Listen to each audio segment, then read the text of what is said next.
की पूजन होती है ठंडे समय में, शीतल समय में। शीतला माता ने ये नहीं किया कि रोटी बना के उठो और थाली लेके लाइन में लग जाओ।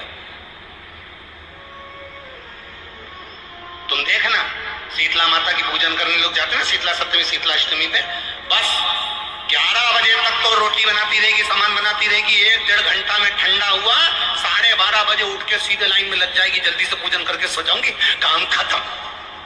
शीतला माता ने भी सोच लिया बस तूने मुझे बेवकूफ बनाया, अब रुक जा। 11 बजे तक भोजन बनाया, 10 बजे तक भोजन बनाया, 1 बजे रात को लाइन में लग गई पूजन करने के लिए। 1 बजे रात को न जाने किसने पहला दी कि 1 बजे रात को लग जाओ लाइन में, सुबह तक पूजन करके अपने घर आ जाओ, फिर आराम से आके सो जाओ। अब इतनी जल्दी क्या है भगवान के पूजन की? माँ की पूजन करने जा रहे हो, माता से लाड़ लड़ाने जा रहे हो, अपनी माता से अपने दिल की बात कहने के लिए जा रहे हो, अपने स्नेह की बात कहने के लिए जा रहे हो, तो धीरे धीरे प्रेमवश आनंद से माता की आराधना शीतल समय में, ठंडे समय में। ठंडे समय का मतलब है भीतर से ठंडे होकर, अपने भीतर से ठंडे हो। अब अपने भीतर तो ठंडा ही है ही नहीं ना, जल्दी जल्दी चलो। और आधी बहुत पतली खुशी है और और ये कितना बड़ा कपड़ा थाली पे ढाक ढुका के लाइन में खड़ी है शीतला माता।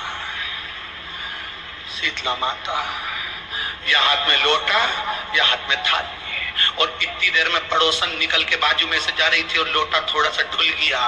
अब यहाँ शीतला माता की पूजन करने आई और ये हो गई चंद्र घंटा। लोटा जरा सा ही पानी का झलका, नहीं कर सकती है। ठंडा भोजन हाथ में, लोटा ठंडा पानी का और अंदर अग्नि। शीतला माता भी कह रही इसको अजान दो पहले। इसको क्या मतलब?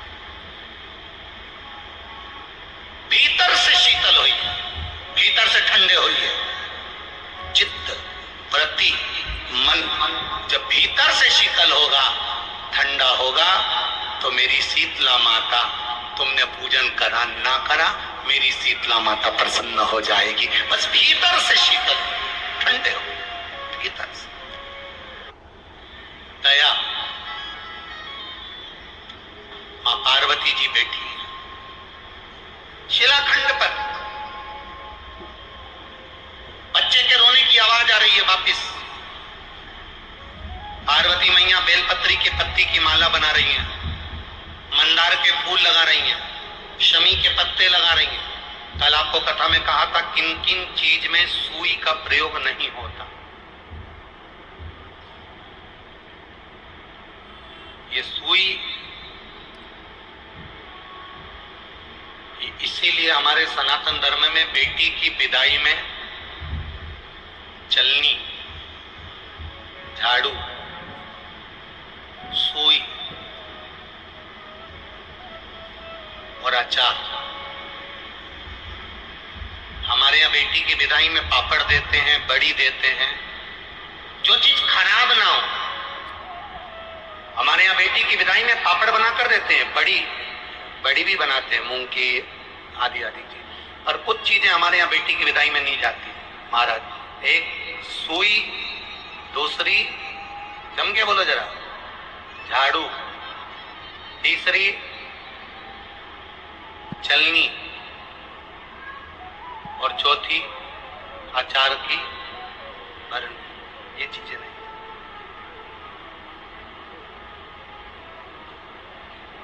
बेटी को तुम्हारे घर का अचार बहुत अच्छा लगता है, वो कहती है मम्मी मेरी माँ बहुत अच्छा अचार डालती है।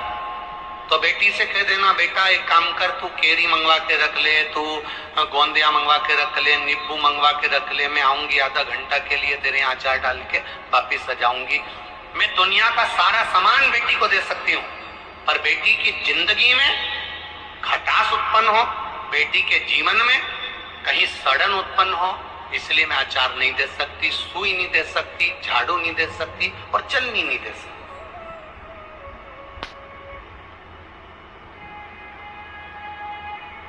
ना जाने कौन कौन तुमको अकल दे देता है संक्रांति के टाइम पर। जब मकर संक्रांति आती है ना, तब माताएं 13 चीजें बांटती है। इधर बेटमा साइड बांटते कि नहीं बांटते? अरे बोलो, जम के बोलो, बांटते हैं। तो किसी पुराण में ये लिखा था कि आटा छानने की चलनी वो 13 चीज में बांट देना। और माताओं में ना जाना कहां से वो लेकर आ गई कि मैं तो अब की बार 13 चीज में चलनी बांटूंगी। उन्होंने कहा ये बांटने,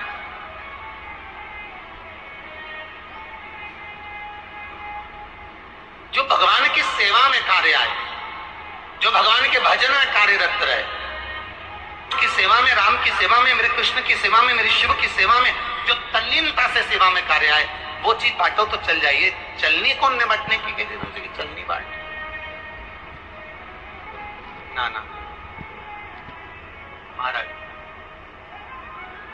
माता पार्वती जी बैठी हैं, बेलपत्री की माला बना रही हैं, मंदार के फूल लगा रही हैं, शमी के पत्ते लगा रही हैं। बच्चे ने फिर आवाज लगाई, माता मुझे बचा लो माँ, माता मुझे बचा लीजिए, माँ मुझे बचा लो माँ, माँ मुझे बचा लो माँ। पार्वती जी फिर खड़ी हुई और माता पार्वती जी ने शिलाखंड पर खड़े होकर वापस निहारा, कोई बच्चा नजर नहीं आया, कोई बच्चा नजर नहीं